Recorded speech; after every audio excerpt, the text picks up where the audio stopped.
ये योजना बनाई है और इस योजना के अंदर ट्रस्ट मोड में हमने पैसा भी डाल दिया है और 40,000 रुपये तक का बीमा किसान को सिर्फ 1,000 रुपये देना पड़ेगा। जितनी उसकी फसल खराब हो गई 50% होगी तो 50% उसको मुआवजा मिल जाएगा। उसकी राशि जो है अलग अलग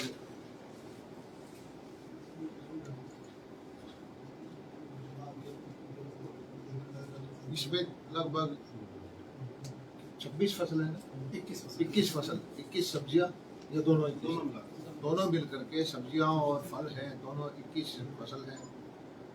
और इससे हमारा जो किसान की एक समस्या रहती थी कि आम किसान को हम खराबे के हरियाणा सरकार के 15,000 रुपये के हिसाब से उसको भरपाई कर देते थे, या बीमित किसान को बीमा योजना जो है प्रधानमंत्री बीमा योजना के तहत भरपाई कर देते थे। और बहुत बार शिकायत आती थी कि सब्जियों की फसल खराब हो जाती थी, फल आंधी से, तूफान से, ओलावृष्टि से, पाला गिरने से वो खराब हो जाती थी और उस किसान की हम मदद नहीं कर पाते थे। अब हमें खुशी है कि हरियाणा का प्रत्येक किसान, चाहे वो बीमित है, चाहे उसने बीमा नहीं करवा रखा है फसलों के लिए, और जिसने फसलों का बीमा कर सब्जी और फलों का बीमा करवा देगा, तो हर किसान की हम जो जोखिम है उसकी भरपाई करेंगे और इससे किसानों को बहुत ज़्यादा लाभ होगा। आज इस सारा योजना को हमने मेरी फसल मेरा ब्यौरा के माध्यम से अभी हम जो भी काम करते हैं, जो भी योजना बनाते हैं, जो पोर्टल है हमारा मेरी फसल मेरा ब्यौरा, उसके द्वारा इंटीग्रेट कर रखा है। उसमें जो अपनी फसल चढ़ा देगा, बीमा की राशि डाल देगा, उसमें हमें पता चल जाएगा कि ये बीमित किसान है। और जब उसकी कोई फसल खराब होगी तो वो भी उसी में बता देगा।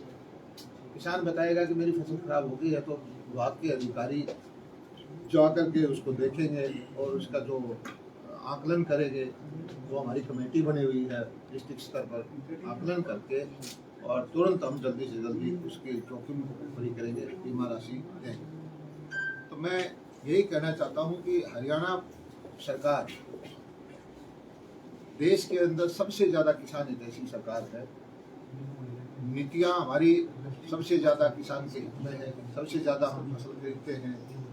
भावांतर भरपाई की हमने योजना बनाई हुई है और जो भावांतर भरपाई सब्जियों के लिए है उसके लिए भी हम सुधार करेंगे आने वाले वक्त में कि इसको कैसे ज़्यादा किसान फ्रेंडली बनाया जा सकता है। कई बार ऐसा होता है कि अभी भी शिकायत आती है कि टमाटर 1 रुपये किलो बिक जाता है, 1.5 रुपये किलो बिक जाता है, और गांव फील्ड में हम जाते हैं तो किसान बोलता है कि हमारा नुकसान हो गया। और भावांतर भरपाई का भी वो कई बार बिल टाइम पर ना लेने की वजह से या मंडी में जाके जेफारम ना कटवाने की वजह से तो उनको भरपाई का पैसा नहीं मिल पाता। हम कोशिश करेंगे कि उस योजना को भी इसी पोर्टल से जोड़ें। हम किसान के सारी योजनाओं को एक पोर्टल से लेकर के एक क्लिक से किसान को देंगे कि आपको जो भी चीज़ चाहिए, जो जिस योजना का लाभ उठाना है, तो इसी पोर्टल के माध्यम से आप दें। और मैं समझता हूं कि हरियाणा का किसान खुशहाल है। 1 तारीख से हमारी जो मंडियाँ गवर्नमेंट की चलेंगी उसके लिए हमारी पूरी व्यवस्था है। सरसों का भाव हमारी मंडियाँ हमने खुली कर रखी है, लेकिन अभी तक मेरे ख्याल में 1 क्विंटल भी सरसों हमें नहीं मिली होगी। और हम इस बात पे खुशी है कि भाव इतना ऊपर रहे कि एमएसपी पे बेचना ही ना पड़े किसान को। और इस बार कपास का भाव 10-11 हज़ार रुपये क्विंटल है, सरसों का भाव 6,000 से 8,000 रुपये क्विंटल है। ये लगभग एमएसपी से बहुत ऊपर है। गेहूं का भाव भी एमएसपी से ऊपर बाजार में ऊपर है। 2015 के आसपास एमएसपी है, लेकिन गेहूं बाजार में कहीं 2300 रुपये, कहीं 2400 रुपये, लगभग 15% 20% ऊपर बिक रहा है। और किसान को जो हम एमएसपी पे बेचने आएगा मंडी में, उसको अच्छी सुविधाएं देंगे, पानी की, ठहरने की, सफाई की। और भाई इन्विटेशन पोर्टल के माध्यम से हम चाहते हैं कि किसान भाई आए और 72 घंटे में हम उनको पैसे देंगे। अगर पैसा 72 घंटे में नहीं दे पाएंगे तो 9% हम ब्याज देंगे। तो इस तरह से हर साल कदम दर कदम चल के हम चाहते हैं कि हरियाणा एक आदर्श कृषि प्रदेश बने। और सब पत्रकार भाइयों के माध्यम से मैं ये भी कहना चाहता हूँ कि कोई भी कृषि से संबंधित योजना किसी भी प्रदेश में ऐसी है जो हमारे से ज़्यादा किसान हितैषी है, उस योजना को भी हम अपनाने के लिए तैयार हैं। हमारे मुख्यमंत्री, हमारी पूरी सरकार हमेशा ये सोचती रहती है कि किसान की मदद की जाए। और हमारी अर्थतंत्र जो है प्रदेश का कृषि आधारित है। सबसे ज़्यादा गांव में लोग रहते हैं, वो पशुपालन में या कृषि से एंसिलरी एक्टिविटी है उसी से जुड़े हुए हैं। और हमें उम्मीद है कि धीरे धीरे करके जो हमारा लक्ष्य है कि कृषि से आमदनी बढ़े, कृषि से रोजगार बढ़े, और जो हमारे नौजवान बच्चे हैं वो भी कृषि को कमज़ोर ना समझे, कृषि को उत्तम व्यवसाय बनाएं। और इस वक्त जो हरियाणा में खारे पानी की बहुत सारी ज़मीनें थी, वहाँ पर जो झींगा फार्म बने हैं, मैं सब पत्रकार बंधुओं से सभी से प्रार्थना करता हूँ कि आप जाकर के देखिए, उन किसानों की सक्सेस स्टोरी देखिए कि 2.5 एकड़ का जो खारे पानी का किसान, जिसको साल के अंदर 50,000 रुपये की 2.5 एकड़ में 20,000 रुपये की औसत नहीं आती थी, आज वो प्रति एकड़ 7 लाख, 8 लाख, 10 लाख रुपये एकड़ कमा रहा है। अगर ये कामयाब यूं ही चलती रही, प्रभु की कृपा रही, तो आप देखेंगे कि अकेले इसी व्यवसाय से आने वाले वक्त में, पिछले हमने 3 साल से इस पर ध्यान दिया है, पिछले साल लगभग था उससे डबल एरिया इस बार हमने कर दिया है। और विभाग को हमने लक्ष्य दे रखा है कि हर साल 100% क्षेत्र को बढ़ाए और किसानों की आमदनी जो इससे बढ़ेगी। और जो एक क्षेत्र हमारा था, हमारी लगभग 10 लाख एकड़ जमीन खारे पानी की है, उसमें जो झींगा उत्पादन करके किसान आमदनी बढ़ाएं। इसी तरह जो छोटे छोटे लोग हैं जिनके पास पूंजी नहीं है, कल परसों हमारी नाबार्ड की मीटिंग में भी मैंने विषय उठाया था कि जो केसीसी के साथ साथ जो बगैर जमीन के किसान हैं, भेड़ पालने वाला है, बकरी वाला है, गाय पालता है या कोई भैंस है, उसके लिए पीकेसीसी पशुधन क्रेडिट कार्ड हम उनको बनवाएं। उसमें भी हमने लगभग 1,000 करोड़ रुपया डिस्ट्रीब्यूट करवा दिया है। हमारा आगे इस आने वाले साल में इसको आगे बढ़ाने का हमारा इरादा है। और इसी तरह से बागवानी पर हमारा विशेष फोकस है। पिछले साल से हमारा पूरा कृषि का बजट भी 27-28% बढ़ा है। बागवानी का बजट तो हमने बहुत ही ज़्यादा मुख्यमंत्री जी ने बढ़ाया है, जो हमारे वित्त मंत्री भी हैं। तो धीरे धीरे करके जो जिस दिशा में हम चल रहे हैं, इसका मुझे संतोष है। मंत्री जी, ये जो बीमा जो आज शुरू किया, ये पर्टिकुलर एक बैंक के साथ आपने किया है या किसान मतलब सभी बैंकों में जाके अपना करवा सकते हैं? अभी हमने ये बैंक से तालमेल किया है, लेकिन इसका ऐसा नहीं है, बैंक से कोई लेना देना नहीं। उन लोगों का पोर्टल पे ही अपना पैसा कोई क्लिक कर, चाहे वो रुपए से कराए, जब हमने कोई चीज टेक्नोलॉजी में पैसा जमा होना, किसी एक बैंक में जमा होना, वो अकाउंट कहीं भी हो सकता है। मतलब आजकल सारा डिजिटल करेंसी के माध्यम से ही सारी चीज करने के लिए। दूसरी एक बात है कि 40,000 रुपए की बीमा पे 1,000 रुपया जो किसान देगा, हाँ, तो उसमें सरकार की भी कोई कंट्रीब्यूट रहेगी या सिर्फ ये सरकार का? तो ये है कि पूरा ये जो योजना है ये 100% हरियाणा सरकार की है जी। हरियाणा सरकार ने इसमें अभी हमें 10 करोड़ रुपये दिया है और इसको ट्रस्ट मोड में हम चालू कर रहे हैं। किसान बीमा से 2 करोड़, 4 करोड़ रुपये, 5 करोड़ रुपये जितना भी देंगे, और ये हमें नहीं पता कि उसको वापस हमें 5 देना पड़ेगा, 10 देना पड़ेगा, 15 देना पड़ेगा। जो पैसा देना पड़ेगा, जो कमी रहेगी वो सरकार पूरा करेगी, लेकिन किसान को जो उसका क्लेम होगा, जो उसका अधिकार होगा, वो मिलेगा। 10 करोड़ का कॉर्पस हरियाणा पहला स्टेट है पूरे देश में जिसने ये क्या हिमाचल में सेब का तो होता था, लेकिन और किसी प्रदेश में सब्जियों का और बागवानी का बीमा नहीं है। ये खुशी की बात है कि हम किसान हितैषी कदम उठाने में देश में सबसे आगे। सर, ये हरियाणा में अभी बागवानी का जो रकबा है, यानी कितने एकड़ में, कुछ एस्टिमेटेड आइडिया कि कितना किसान बागवानी की तरफ बढ़े हैं, कितने किसान कर रहे हैं सब बागवानी? 4% के आसपास ये है। टोटल लगभग 7.25% है हमारा हरियाणा में, जितनी एग्रीकल्चर क्रॉप्स का, और हमारा एरिया जो है वो 4,70,000 4,70,000 वो 5 तो लाख 7 लाख, लेकिन इसको बहुत तेज गति से बढ़ा रहे हैं हम और इसके लिए हम जो नेट हाउस की पॉली हाउस के लिए इस बार जो हमारी योजना है कि ऑल टाइम हाई हम फार्मर को तैयार करेंगे, और हमने बोल दिया है कि सारे जितने नेट हाउस पिछले 2-3-4 साल में लगे हैं उनका ऑडिट करा देंगे, और इस बार जितने किसान अप्लाई करें कोशिश करें कि एकदम से इसमें जाए, क्योंकि पॉली हाउस नेट हाउस में जो आजकल जो सब्जियां हैं, कलर्ड शिमला मिर्च है, चेरी टमाटर है और खीरा है, तो इन चीज़ों का 10-12 लाख 15 लाख रुपए का एक फसल निकल जाती है एक पॉली हाउस के अंदर। ये ऐसे किसान मैं खुद भी किसानों में गया हूँ, और इससे हमारे मार्केट हमारे पास दिल्ली में है, तो किसानों को एक जो है हमें डाइवर्ट करना है, फसल विविधीकरण करें और मॉडर्न खेती की तरफ ध्यान दें, बाजार जिस चीज़ का है उसकी तरफ जाए, फूलों की खेती करें, मशरूम की खेती करें, झींगा उत्पादन की बात कर ध्यान दें, या प्रोसेसिंग का काम भी छोटा मोटा देखें। आजकल वैल्यू एडिशन का ज़माना है, किसान अपने प्रोडक्ट को थोड़ा सा ठीक ठाक सुधार ले। और दूसरा हमने ध्यान दिया है प्राकृतिक कृषि की तरफ। पिछले दिनों हमने कार्यक्रम किया था कुरुक्षेत्र में, जो हमारे गवर्नर हैं आचार्य देवव्रत जी उनकी अध्यक्षता में, और प्राकृतिक खेती की तरफ इसलिए ध्यान देना जरूरी है कि आज की जो देश की ये है क्वांटिटी की नहीं रही।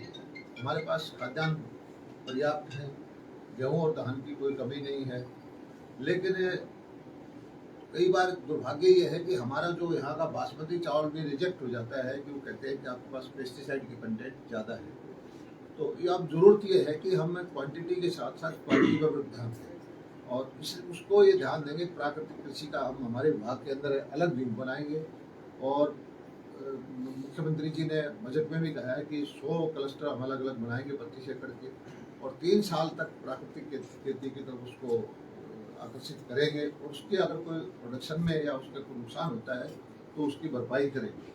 और जो इस चीज़ में इंटरेस्टेड होंगे प्राकृतिक कृषि में उनकी ट्रेनिंग भी करवाएंगे, और आए हर बजट में हर साल में उसके लिए हम कोई नई नई योजनाएं लेके आएंगे। गौ आधारित कृषि जो हमारी है प्राकृतिक कृषि, उसकी तरफ भी ध्यान देंगे। इससे हमारा गौशालाएँ भी समृद्ध होंगी, दूध का काम भी बढ़ेगा, और खाद्यान्न की जो क्वालिटी है वो सुधरेगी।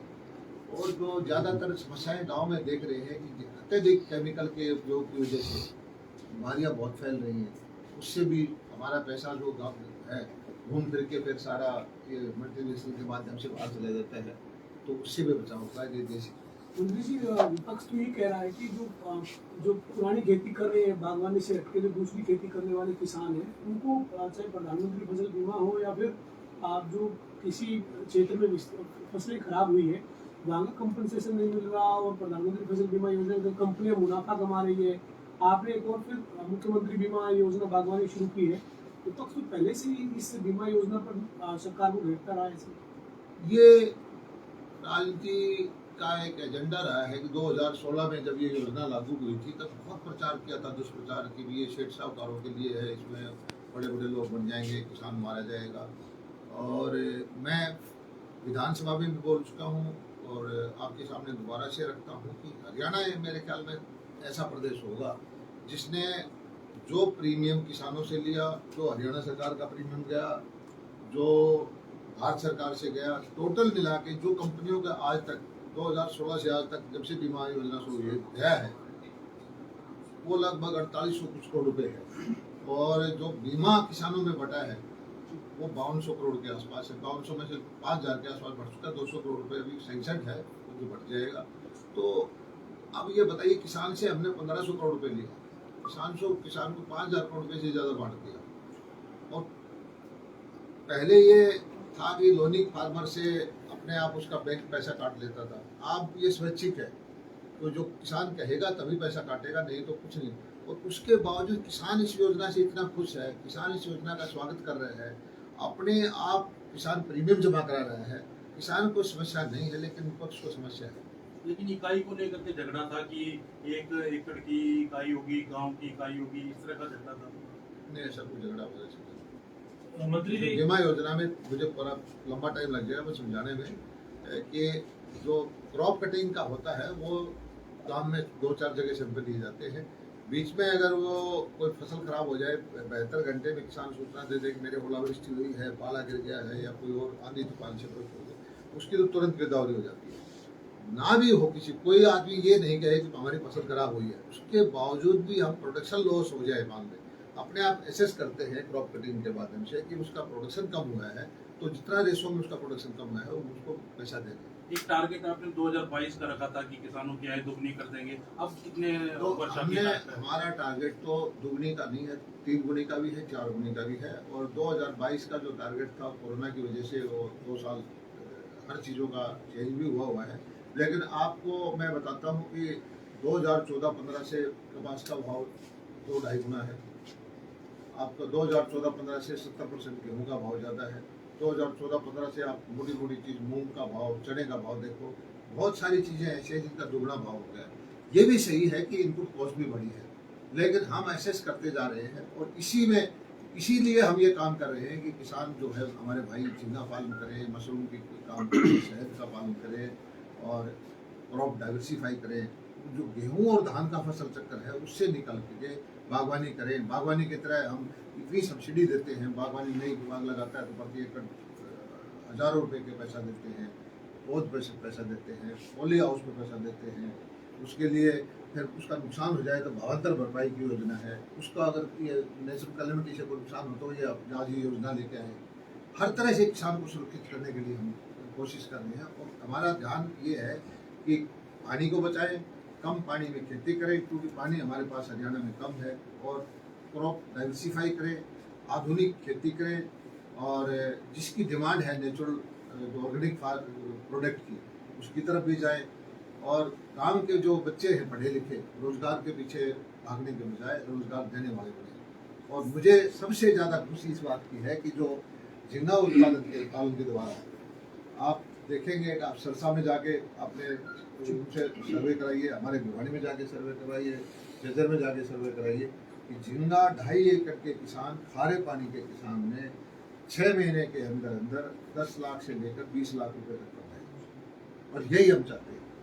परंपरागत खेती में साल के अंदर 50,000 60,000 से ज़्यादा किसान नहीं करते। सर, ये जो स्कीम है ये सिर्फ ओलावृष्टि और किसी भी तरह की जो नेचुरल कैलेमिटी उसके लिए होगी, क्योंकि किसान के खेतों में जब पानी भर जाता है वो किसी भी वजह से हो सकता है।